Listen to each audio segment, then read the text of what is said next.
show.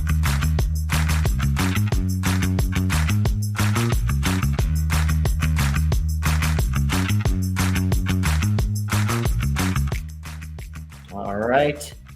Welcome to Gen X Rated Thursday edition. And yes, another new song. Am I allowed to enjoy it? I like it. Am I allowed to?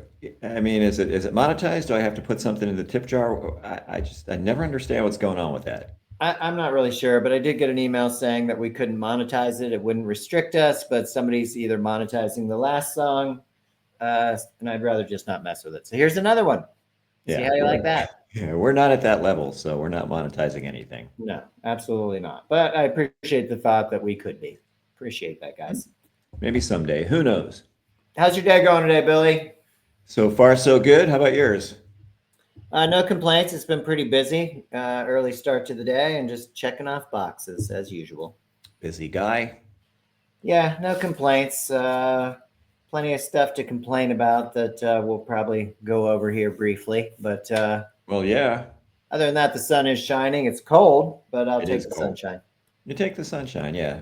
Makes it a little bit nicer. Very nice. Yeah, I don't know. I don't even really know where to begin with all that's going on. Well, just pick a spot and let's jump right in. All right. Well, why don't we just start with the economy? Okay. Looks like half of Americans say that the cost of living has never been this unaffordable before. Of course, the Washington Post came out, and this is all over Fox, saying that food prices are actually a bargain. Bargain.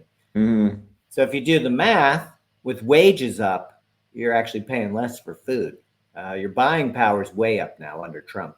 I don't know where these numbers are coming from, but it looks, sounds, and smells like bullshit.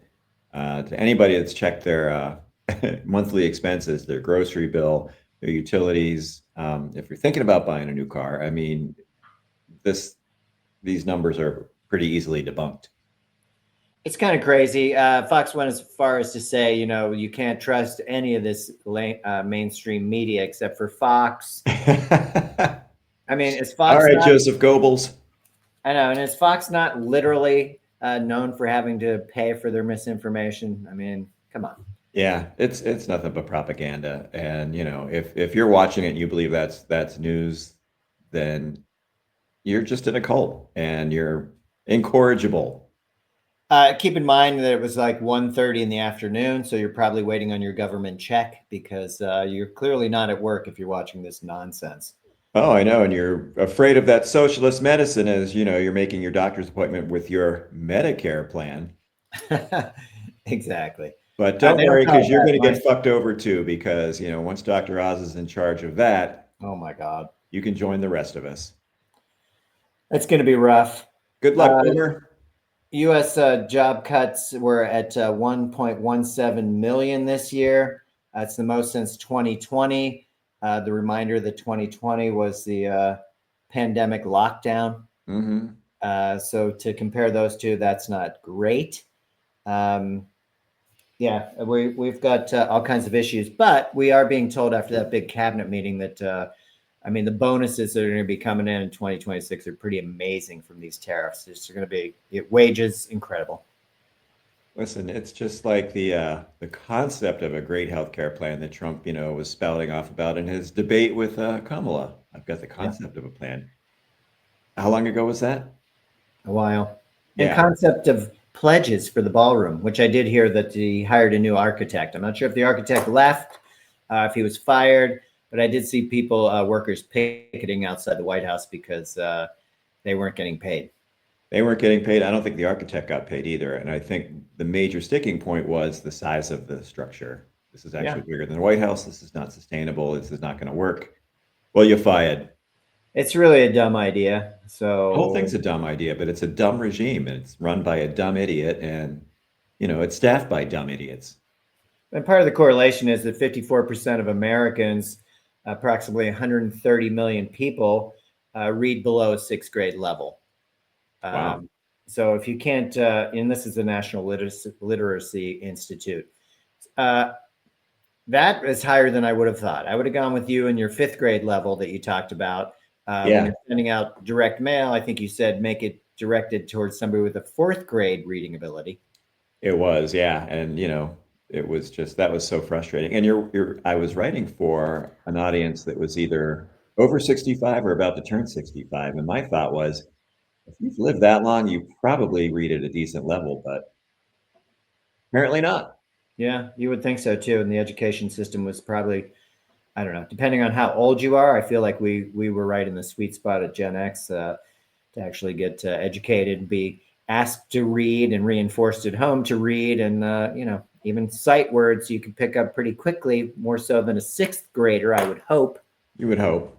But But don't forget, I mean, that generation though, they were blessed with brand new schools after the Second World War. I mean, in the 40s and good point. 50s, they built all kinds of schools with really nice facilities for the time. So, I mean, they were gifted with a lot of advantages. I don't know how some of them managed to remain so ignorant, but America. Yeah, that's a very good point.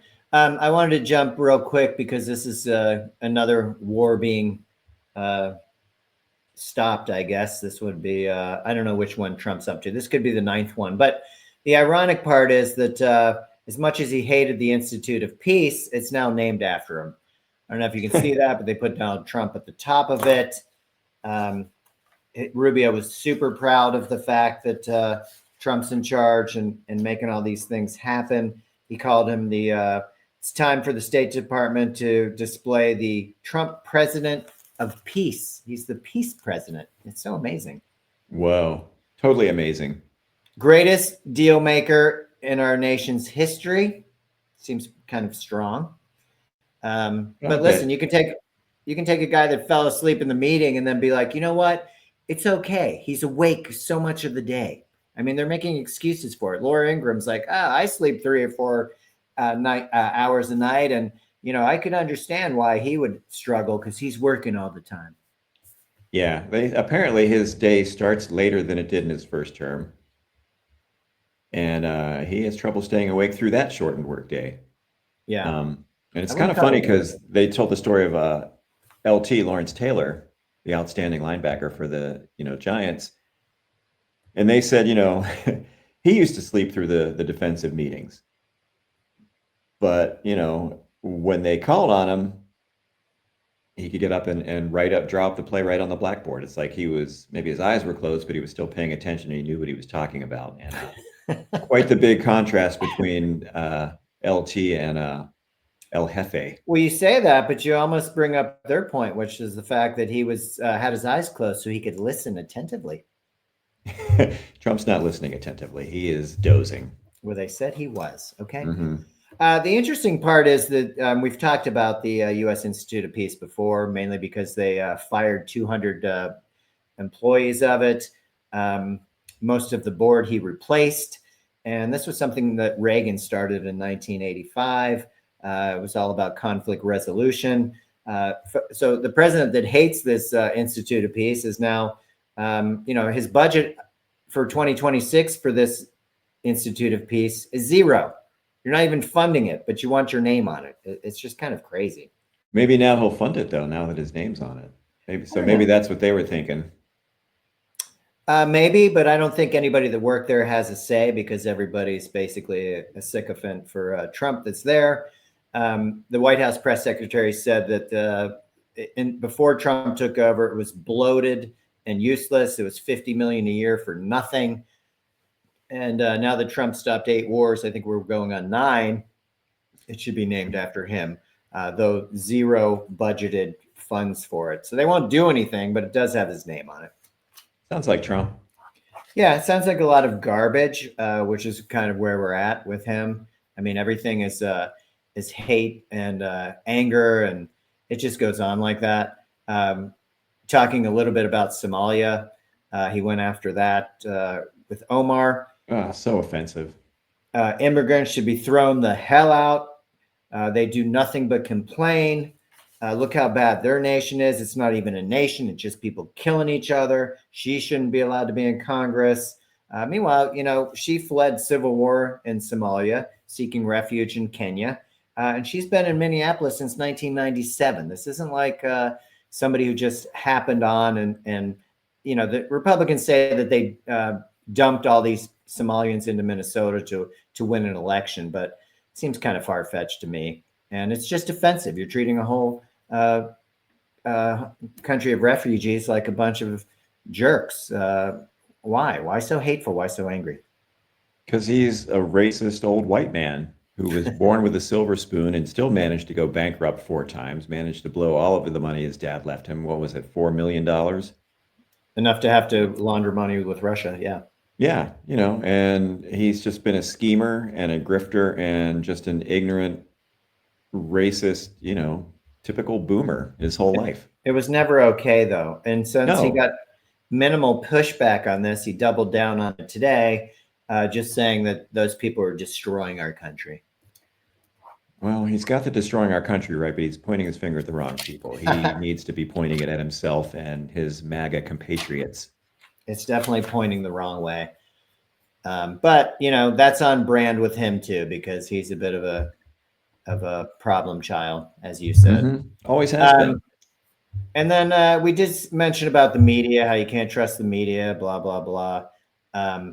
CBS is onto a new thing that they're going to do. We talked about Barry Weiss, the woman that was hired to basically run CBS's news division.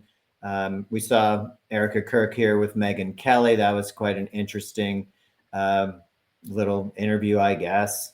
So now they're going to do a town hall, CBS, and they're going to host it. Barry Weiss is going to be the host.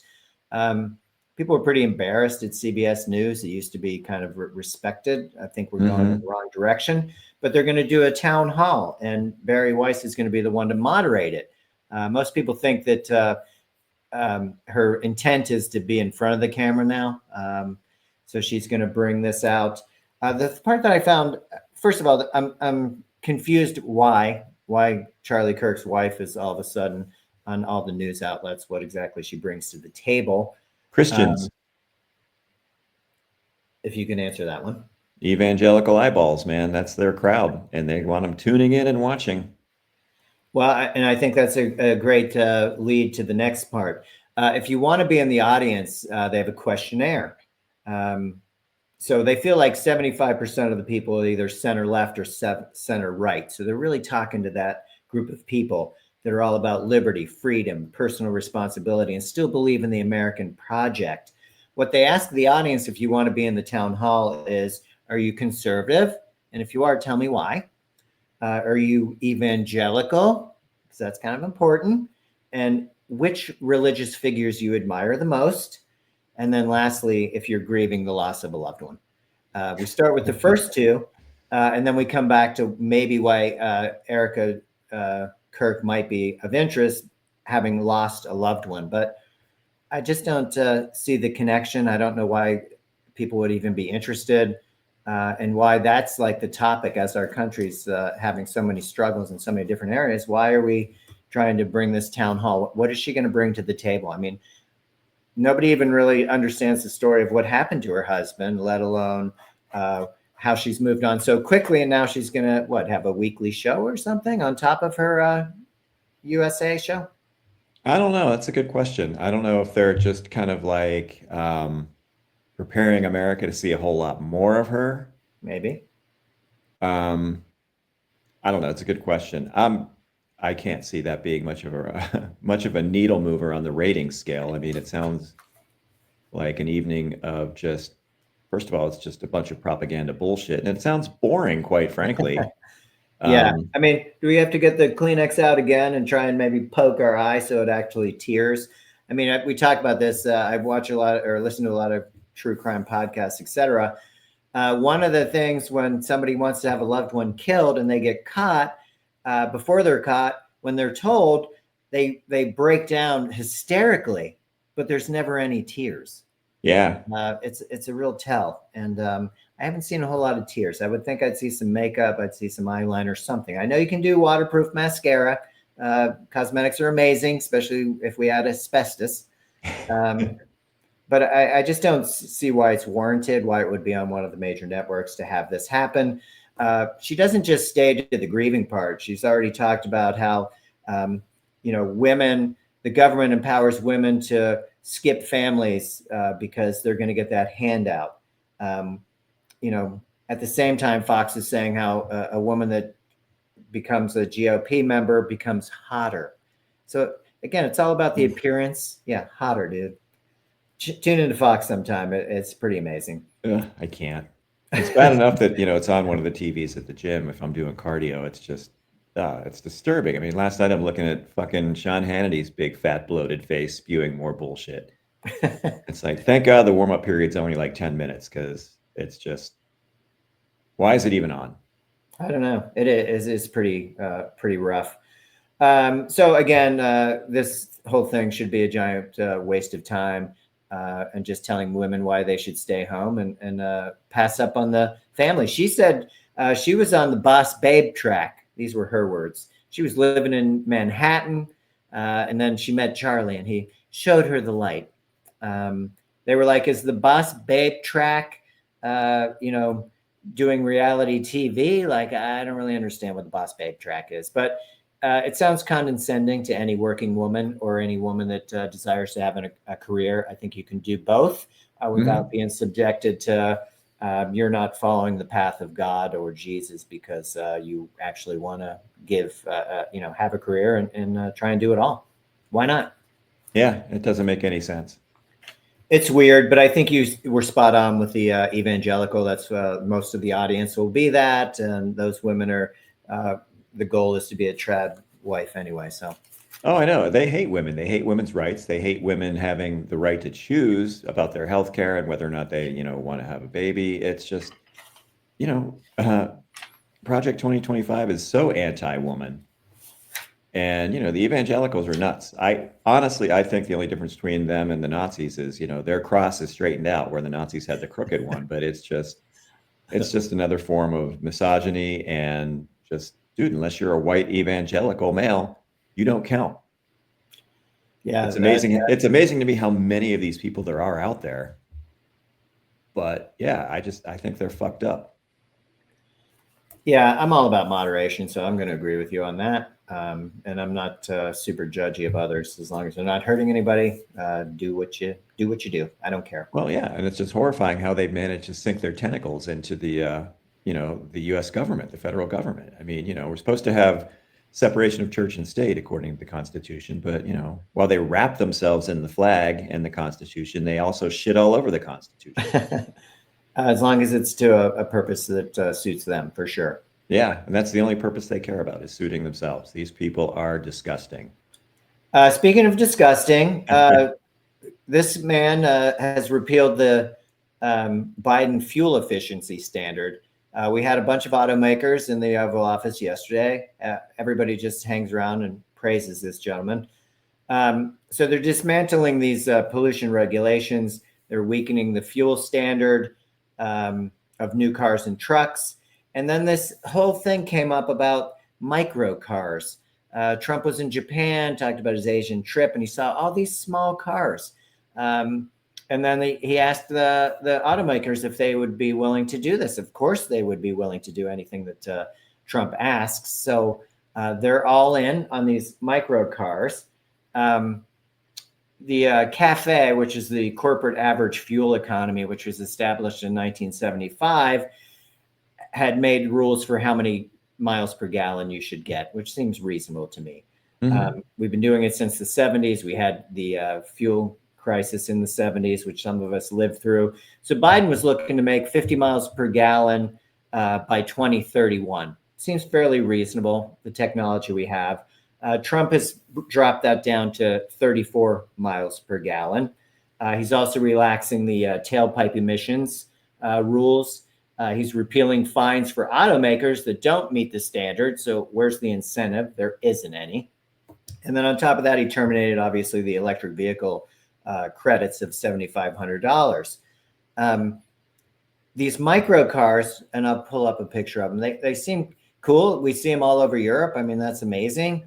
But this isn't Europe. There's a reason why we buy all these giant cars, because that's what we care about. Mm-hmm. And we don't generally care about fuel efficiency because this is America.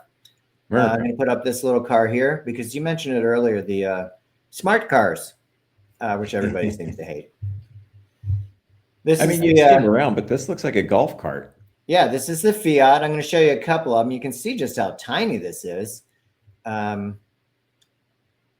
That's a play on the bug. It would look like, I guess that's a BMW, which is crazy. I don't think you can put your hockey bag in there for one. They look kind of cool. I mean, if this was Total Recall and we were on Mars, I'd be all in. Yeah, that's exactly what they look like. You and your Make Mars Red again, which I love. You can see two people can fit in this buggy here. The bottom line is these are great ideas. Americans like big cars. They don't really care about the small cars. I mean, look at that thing. You want to drive that on the highway surrounded by tractor trailers and SUVs? No, that's what I was just going to say. The problem is you can't use them on the highway. So not super helpful. Yeah. You can use them in cities. These would be for city dwellers, those people in the city. And you told me that earlier. They're called golf carts. Basically, and generally, city dwellers, in some cities, you don't even need to own a car. That's right. It's, it's more of a hassle trying to find parking and everything. The whole point of living in the city is that things are walkable. Yeah, none of this makes any sense. It's ludicrous. I mean, what is the point? Why are they all of a sudden now pushing these little micro vehicles? I don't know. Maybe he's trying to appease some of the automakers. Maybe he's just, again, deflecting away from the Epstein files. All that stuff is going to come out. And he hates the environment. So why? He hates the environment. Well, and I noticed none of those vehicles were made by American auto manufacturers. Ford said that they might start doing it. The Ford CEO, Jim Farley, said this is a victory for affordability and common sense. Which is great, but you could still build, more reasonably sized vehicles with better fuel standards and make them affordable. So I don't know.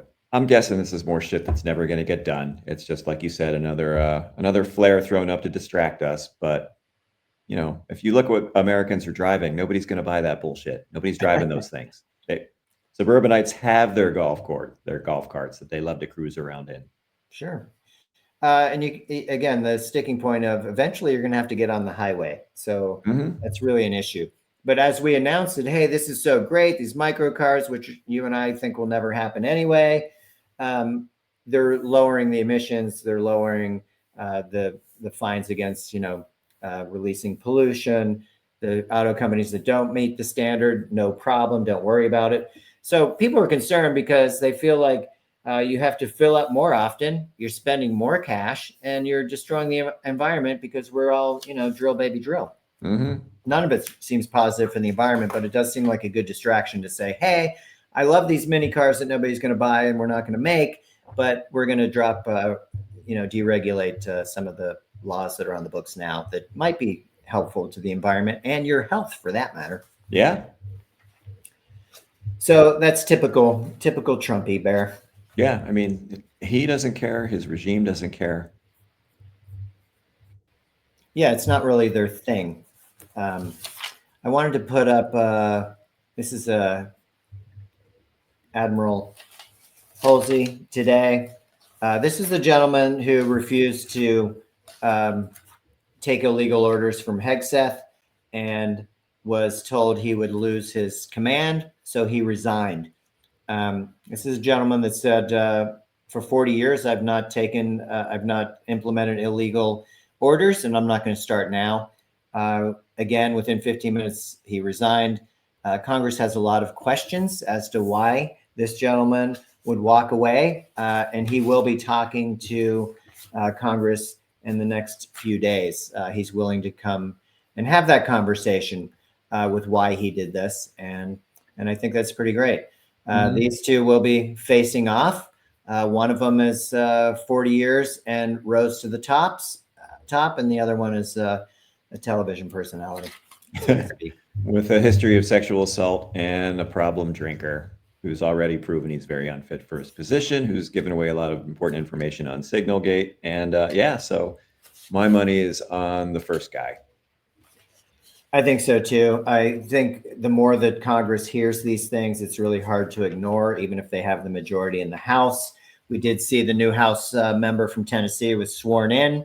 That took less than 48 hours, where Yeah. the woman from Arizona took considerably longer, as we know. Months.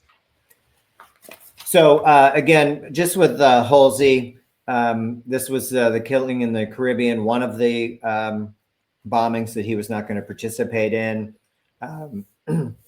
So we'll see what he has to say to Congress. I think that'll be interesting. Admiral Bradley, who we talked about, was going to testify today.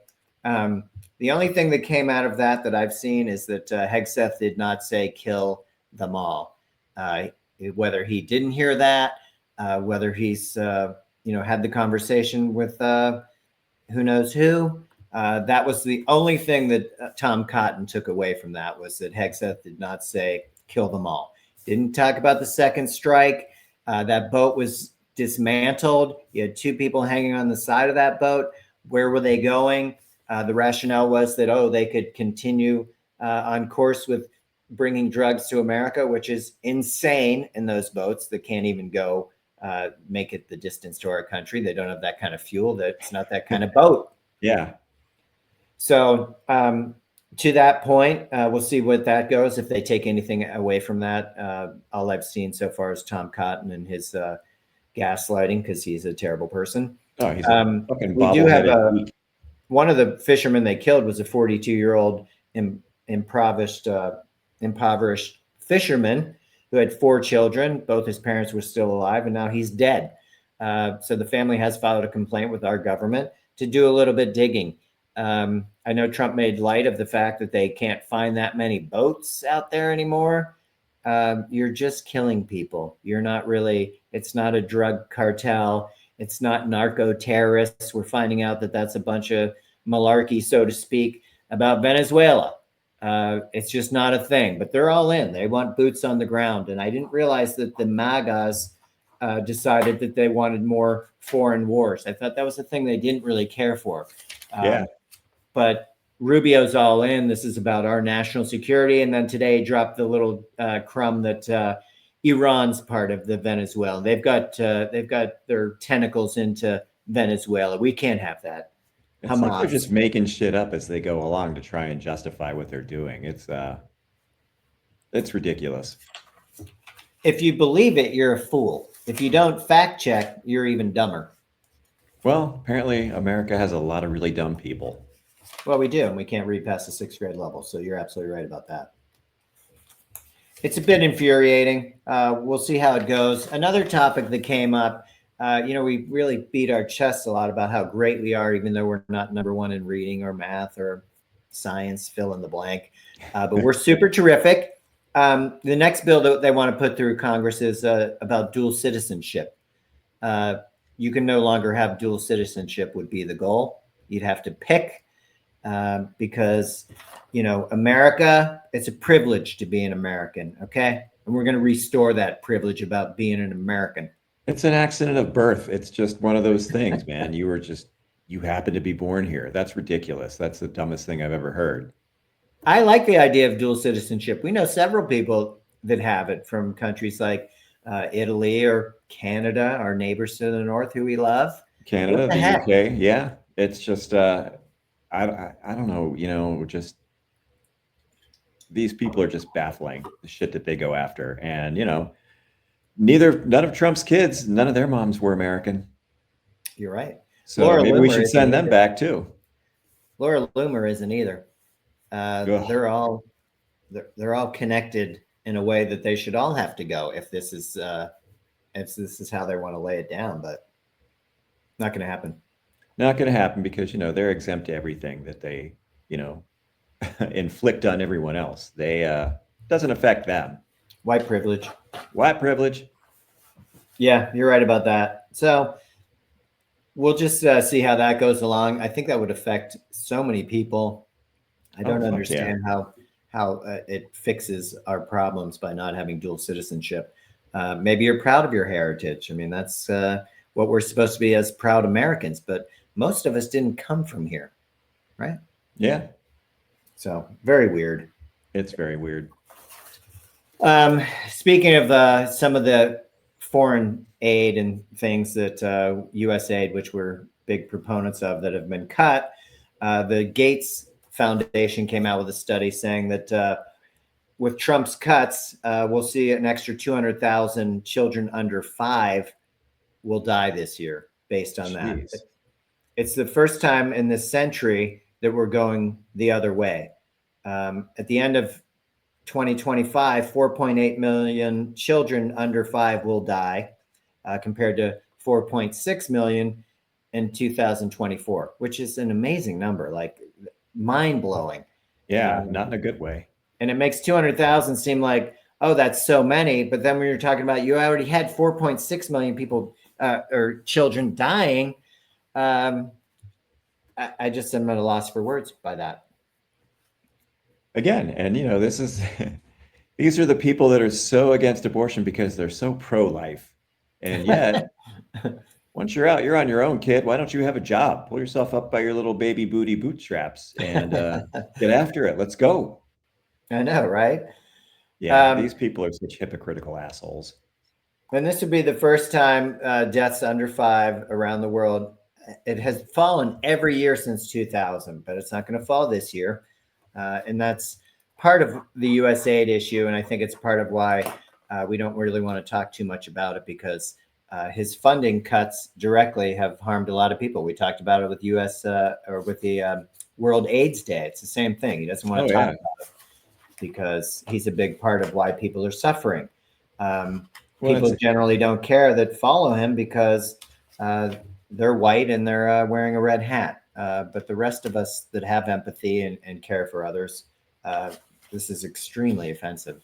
Well, it's interesting because Trump's mentor, an attorney named Roy Cohn, who was a truly, truly reprehensible human being who taught Trump everything he knows, died of AIDS. How about that? I mean, there was speculation that Trump was his fluff guy, allegedly. Well, apparently, yeah. Apparently Trump's into that. So, dude, come out of the closet, embrace it. Maybe you'll be happier. Ask Bubba. Yeah. And then he can tell his wife, that's not a jackhammer you're hearing, okay, buddy? That's a Donnie hammering. And she's not there. She's not there. It's a lot. It's a lot of, we keep coming back to the whole gaslighting thing. It's just a lot. They're telling you these major bonuses are going to come out at the end of the year. Now it's in 2026 sometime. Then it's the end of 2026. I mean, you're not seeing any of it. I mean, Basent is all in. And he's even being called out by, I want to say it was Newsmax, that questions his numbers because they're just way off base. You can't tell people that they're doing better and costs are down when they're not. They like to say inflation under Biden was at 9%, and Trump's brought it down to 4%. That's not a factually correct statement. It's not even close. I can't believe that it's not even been a year coming up in January. And people forget what it was like before this regime and monstrosity started tearing apart our moral fabric and our economic livelihoods. It's insane. It is insane, man. And, in that parallel universe where Kamala, deservedly got the win, things are so much better. Well, to that end, the New York Supreme Court has ruled they are going to push forward with the hand recount of votes in New York. Where we had Hildebrand, where Kamala received no votes, but everybody else got votes. So yeah, that's going to continue to push through. I went through a lot of comments just to find the people that are saying, "Oh, this is fake news," or where's the validation for this? But it's there. I couldn't find anybody that could actually dispute that this is moving forward. People wonder why she was so quick to concede to him. That's just where we are in politics. She didn't have a leg to stand on as far as pushback. She wasn't supported by her own party, for one. That's and for two, this is such a grand scheme, so to speak, that it'd be difficult to say, hey, we're waiting this out. We're going to go the legal route. He owns the Supreme Court. We already know this. Sadly, how could you drag America through this? I mean, it's the same thing with Hillary, and I was no Hillary lover, but I can say that Russia had a lot to do with that, the Russian hoax. But they bombarded people on social media. They misidentified the character of many of the people that were involved with the election, and it worked. It worked. They have things on Trump. Trump's trying to, continue to do whatever Russia wants. Essentially, Putin's starting to get tired of it because I think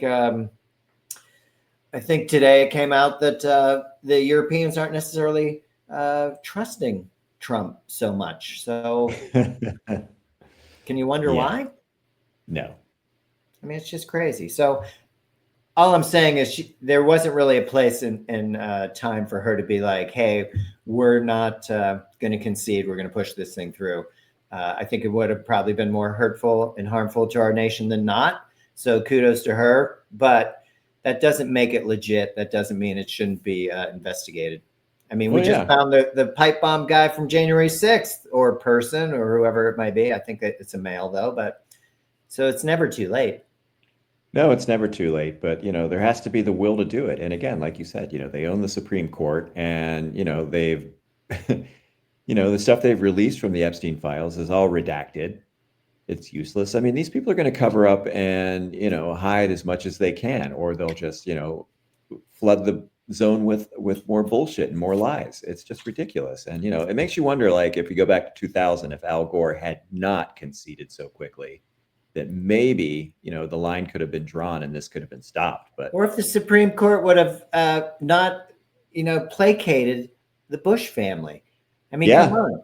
You had the governor, Jeb Bush. You had Catherine Harris, who was the Secretary of State there, running the show. Like they were all Bushies. Oh, yeah. And you had that Brooks Brothers riot, which Kavanaugh was a part of. Yeah. And how can you say it would have harmed W's reputation? And that's why we stopped the hanging Chad stuff. I mean, it was just crazy. Oh, and that Supreme Court decision made no sense. And it was agreed. It was like that episode of The Simpsons, we'll never speak of this again.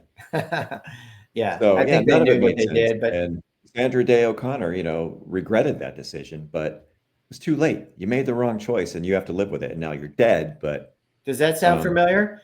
John Roberts turned Trump into a king and he regrets it, but doesn't change what is. Yeah. Why can't you change it then? You're the Supreme Court. You know what? We're going to reverse that. We're going to revisit it. And I'm going to get these two assholes in line, Alito and Thomas. And because I run this court. But no, they're just, I don't know what their fucking plan is. I guess they're just, I don't know if, they've got things on them too. It's just, none of this makes any sense. Yeah, it really doesn't. And before we move on to happier things, I just wanted to pop up Alligator Alcatraz because this is still a thing.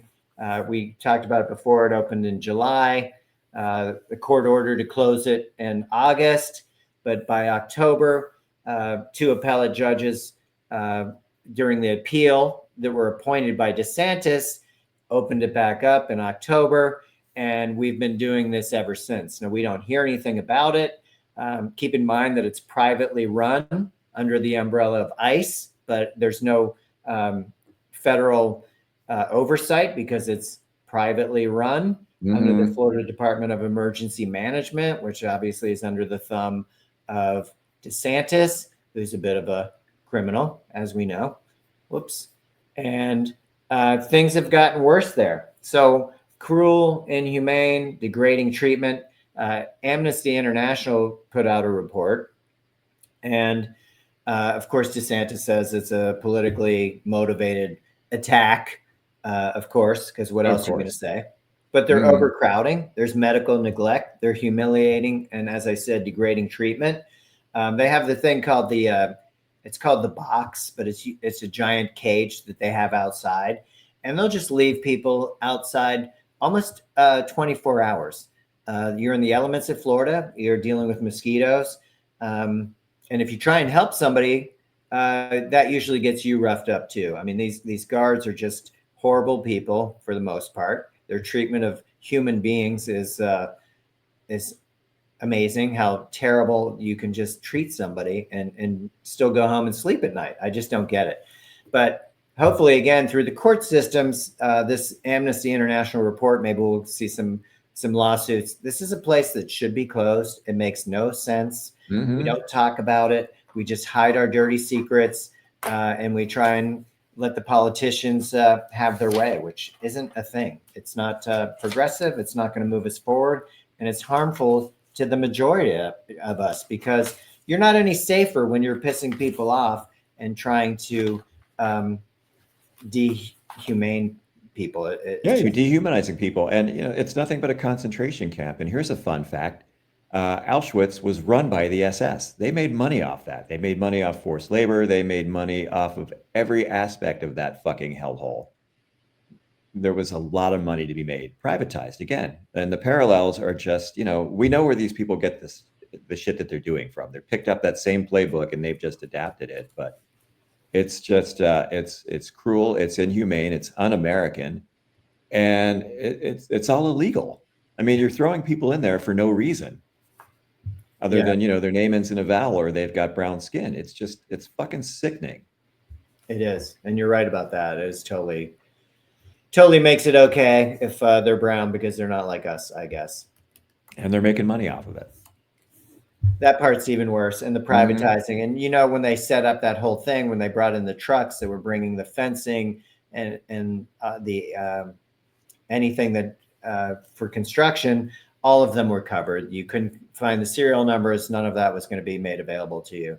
And everything's always done on the down low, keeping us in the dark as much as a lot of Americans want to be left in the dark, I guess, is the way to look at that, which I think sucks. But it does suck. We'll keep the Alligator Alcatraz on the radar, just because it's not right. It's un-American, as you said, and it's something that needs to go away, along with this whole regime, frankly. I do have some happy endings to move on to better things. I don't know if you want to lead on anything you got going on. No, you go ahead. All right.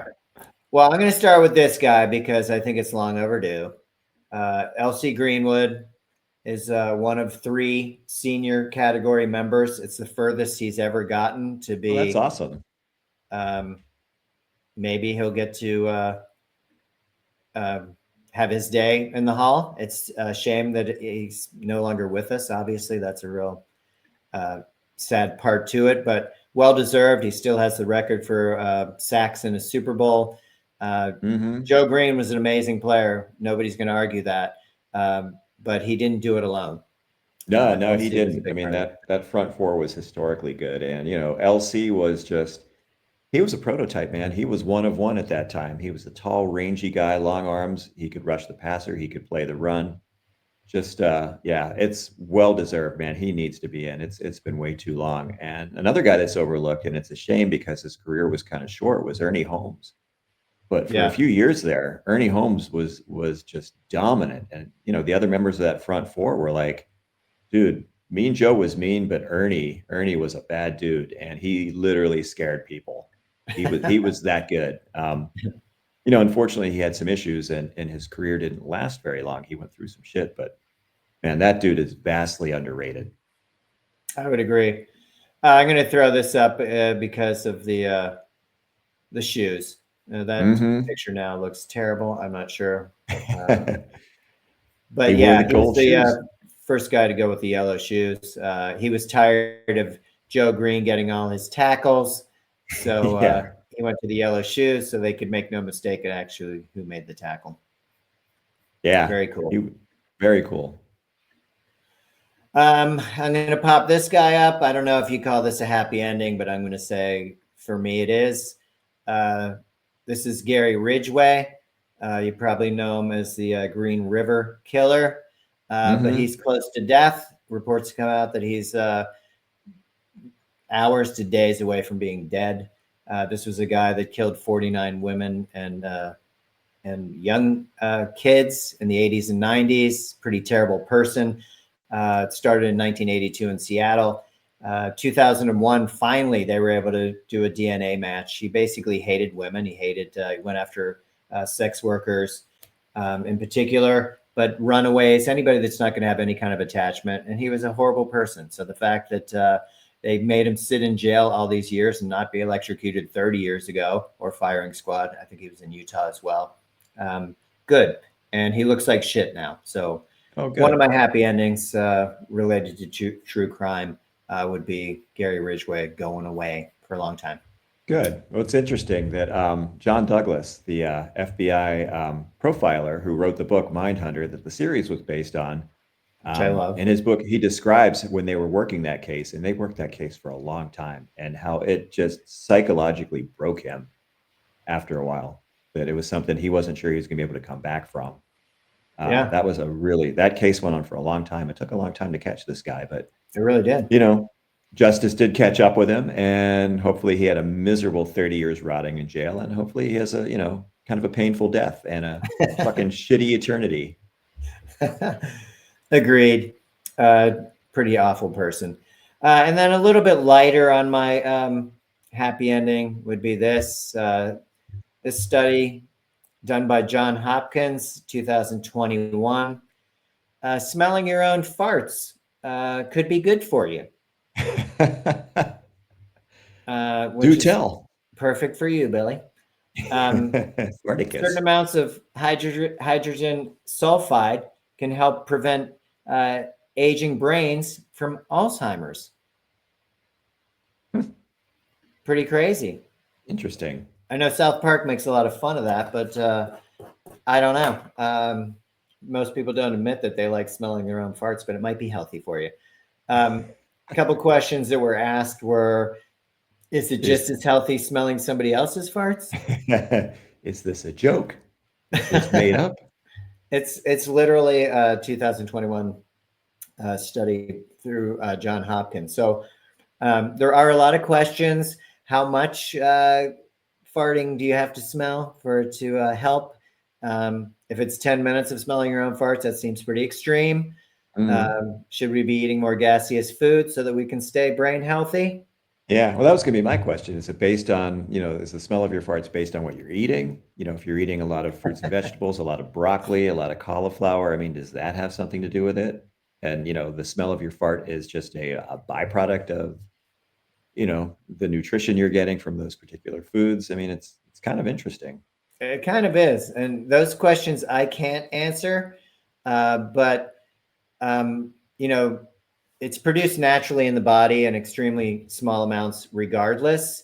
So I don't know that it's so dependent on what your diet is. You can eat a lot of things that are going to make you gaseous, obviously. Beans. But the results did exceed expectation. Mice that were given the compound performed up to 40% better in memory and motor skills compared to those that received no treatment of stinky farts. So we'll see. It's not something that they've put away. It's something we can continue to look into. Alzheimer's is kind of a big deal, whether you call it Alzheimer's or dementia. The wearing of the brain in general. We've seen people. It's just rough. You could be physically great and you have no mind, and it's a horrible thing to see, as we know. It is. Well, it'd be ironic if that was something that could prevent it. If it was as simple as smelling your own farts. I know, that would be crazy. That would be a pretty happy ending. Except for the makers of Beano, that product that you take that, allows you to digest some of those foods that cause gas. So yeah. That stock's going to tank, okay? It just might. See you, Beano. But let's try and find out if you really need to be smelling other people's gas, because that to me is a little disturbing. That's a lot disturbing. I know a guy who's an extreme crop duster, and it's never appreciated, okay? I don't know who you're talking about. Yeah, well, take a guess. We can talk about that later. Everybody does it. Perfectly normal, yes. Yeah. Anyway, well, Billy, I'm going to let you go. I appreciate your time today, and gas up. That's all I can tell you. No problem there. Trust me. So you are a champion at that. I will say that. Spartacus. All right. Well.